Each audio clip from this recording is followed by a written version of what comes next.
Hey, buddy. What up, dog?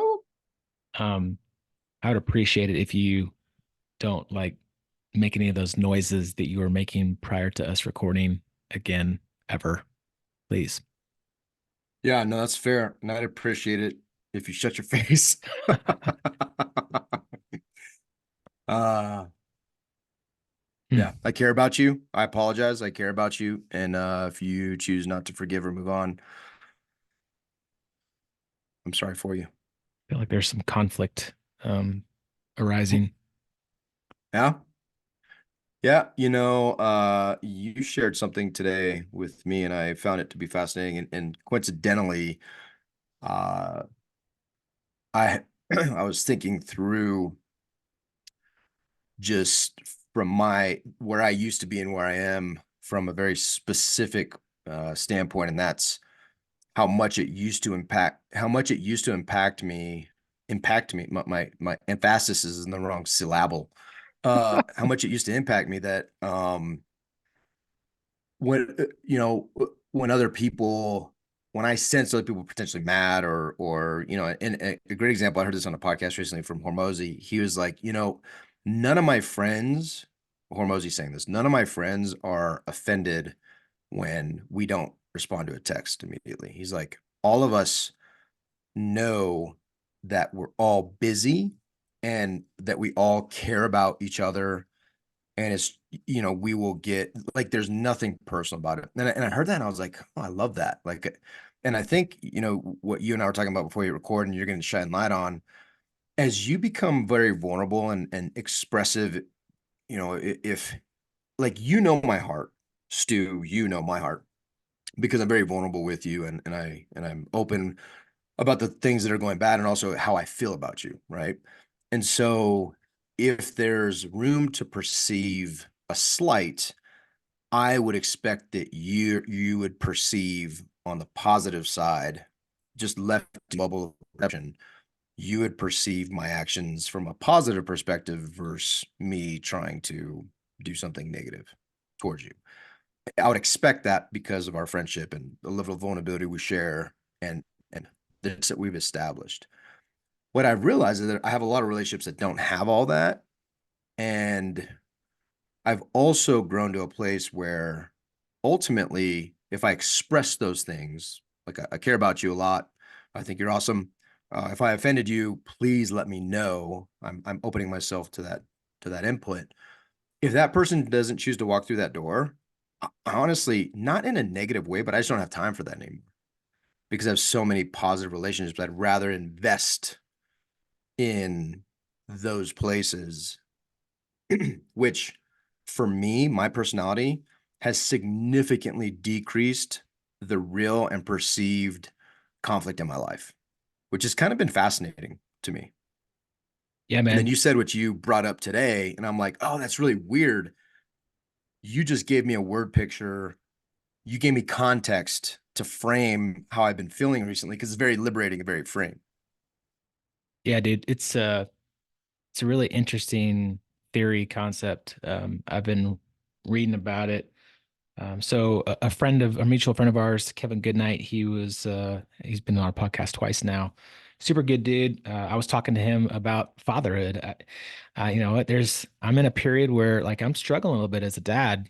I have a 6 year old boy who's very headstrong.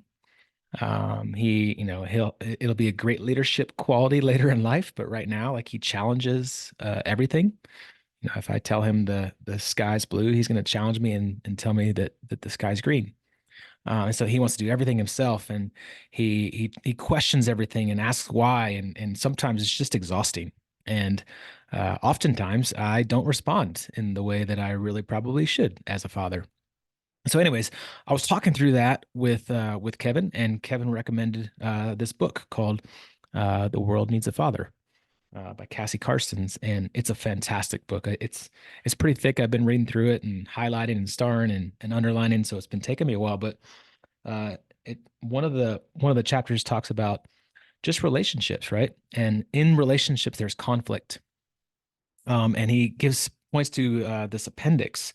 which explains this theory called the Johari window. And I'm just going to read from it, and then we can kind of explain it. And I did an actual social post on it and created a little YouTube video to explain it better. So we can put that in the show notes of this episode. But the Johari window was developed in 1955 with the hopes of lessening conflict.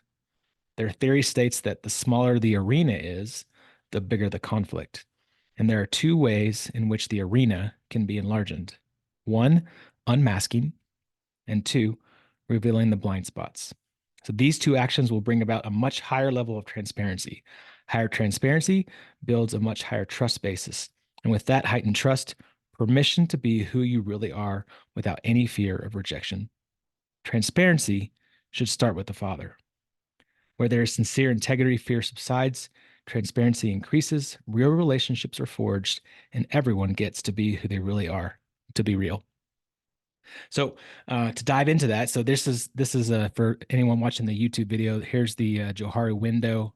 Again, I can post the YouTube link that kind of gives into this a little bit more. But to increase the arena, there's two areas of the arena: um, to know yourself and for others to know you.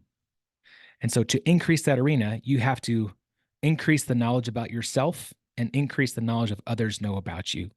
And when you do that, that decreases the level of conflict. And that could be in anything. That could be in relationships. That could be in business. That could be in any area of your life that you want to become better at.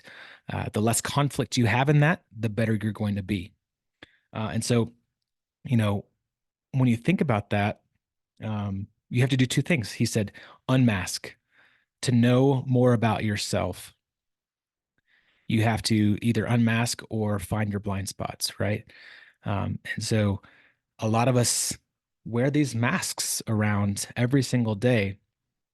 And to unmask, that requires vulnerability. That requires opening up for a level of people to like dive in. And that's hard. And especially for men, I think is really hard.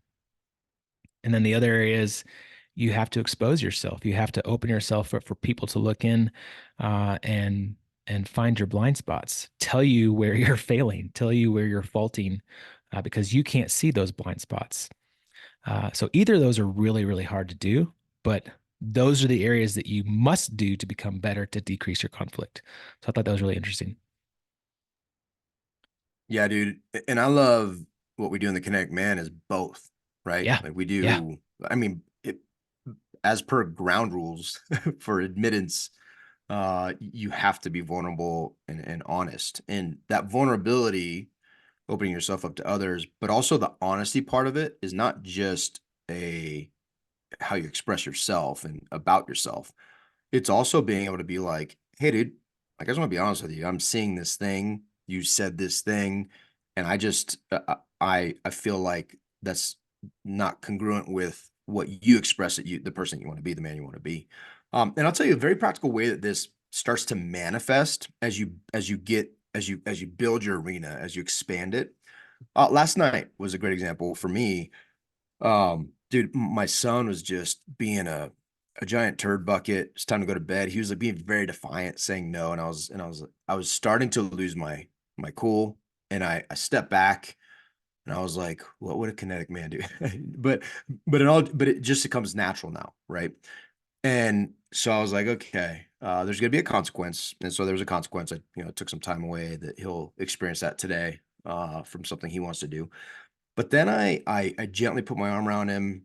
I guided him upstairs. He didn't resist it. Got him upstairs, and I yesterday had some gross scruff thing that I put it down here like I had a giant goatee that was even possible. It wasn't that, but it was a lot of just scruff. And we started playing this game. Like I was like, okay, now I have to kiss you 100 times. He said no. He was being defiant. No, right? The no's from downstairs came upstairs. No. And I was playing this game. I basically said, okay, fine, 0 kisses. And as he's about to say no, um, oh no, as he's about to say yes to 0 kisses, I said 100, like real quick. And he said yes. And I started just like snuggling and kissing. And dude, it turned immediately into a fun game, and he didn't want to stop. Dude. We started playing for like 30 minutes. I was finally like, dude, we got to go to bed, man. But like it turned into something very different, just like that. And I guarantee you, if my arena was where it was a year ago, 6 months ago, especially 2 years ago, that would not have ended in a fun snuggle fest, kiss fight like thing. And Noah kept saying, he's like, okay, Dad, do it again. Like say 100, say zero. Like he wanted me to keep going. It was freaking awesome. But the arena, when you take it practically, when you look at the practical outflow of what that means, it's conflict. It's also conflict resolution because you're able to process things differently and you desire a different outcome. That also helps in your business, right? Like your business is significant benefactor of that. Your partnerships are benefactors of that. Your relationships are partners are benefactors of that. My relationship with my wife, I now when I'm like being salty and try to fight, like I choose to be that way. It's not a reaction. I'm choosing it. And I have to acknowledge I'm being a jerk, and it changes everything if I choose to act differently, right? And so I love this concept because it's so true that you can expand your arena, and as you do that, there is an outflow, there is a natural byproduct that is much more beneficial to your life, your relationships, your businesses, everything you do. Yeah, And you get dude. more kisses out of it, dude. More kisses. I've never heard of someone doing a kiss fight. That's a new concept to me. Dude, I I don't know like that. where it came from, but it's awesome. I was like, I'm gonna give you 1,000 kisses. And really, it was yesterday in the moment. What it was born from was using uh his defiance in the moment, his desire to say no to everything I was telling him to make it fun, right? And to kind of turn it on him.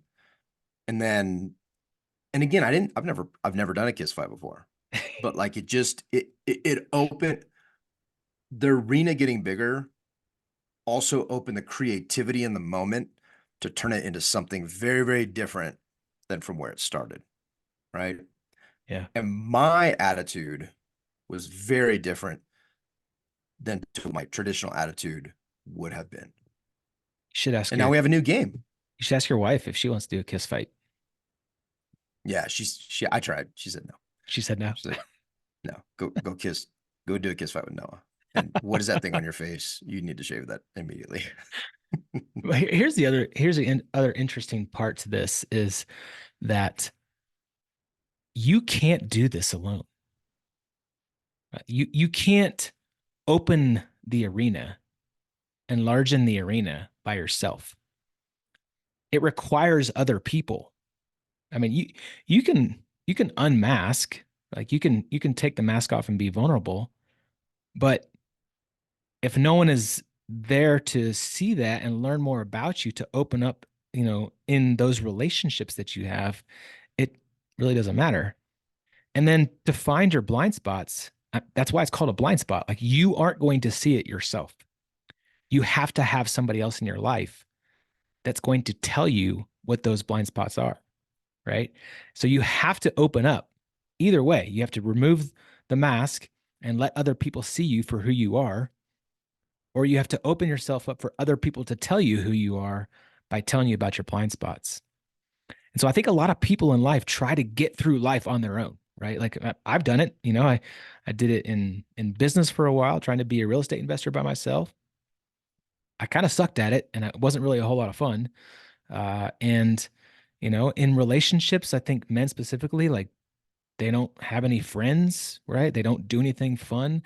They just do family time and their corporate job, W-2, whatever, and they just go through life without any friendships, and they don't take the time to work on themselves by being around people and community in a tribe. And so I think that's a really important aspect of becoming better, becoming a better man, becoming a better person. And there's so much impact in relationships and in life if you do so. Yeah, man. Love it. I love it. You gotta think differently. You got to act differently in order to truly be better. And if you continue to do the same things that you're doing, nothing changes. It's kind You of can't crazy. you can't change without change. Oh, dang. Without change, there's no change. Whew. That's Yeah, philosophical. that is a philosopher. Wow. A what? Throwing out bad words here. A philosophizing. Oh my goodness. Oh, We got to end oh my this. goodness.